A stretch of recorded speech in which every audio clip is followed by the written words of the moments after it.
আসসালামু আলাইকুম। এলজির ওএলইডি একটি টেলিভিশন, ওএলইডি টিভি। এই দেখতে পাচ্ছেন টেলিভিশনের মডেল নাম্বারটি।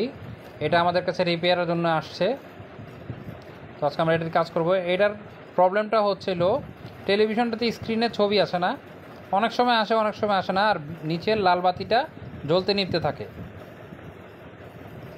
তো এই টেলিভিশনটাতে স্ক্রিনের প্রবলেম। তো টেলিভিশনটি আমরা খুলেছি,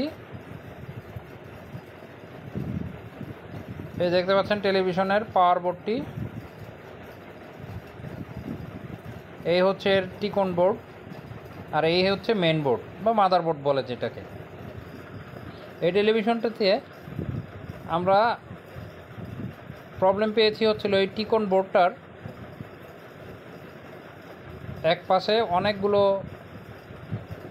ব্যাকটেরিয়া জমছে। এই ধরনের ব্যাকটেরিয়া জমে হচ্ছিল যদি আপনার টেলিভিশনটি যেই দেয়ালে লাগানো থাকবে সেই পিছনের দেয়ালটি যদি ড্যাম থাকে তাহলে এই ধরনের প্রবলেম হয়ে থাকে। তো আপনারা বাসাবাড়িতে এই জিনিসটা খেয়াল করবেন যে যেখানে দেয়ালে হ্যাঙ্গিং করা টেলিভিশনটা পিছনে যদি দেওয়ালটা প্রবলেম থাকে তাহলে এই ধরনের প্রবলেম হতে পারে। এই দেখতে পাচ্ছেন রিপেয়ার করার পর ছবিটি।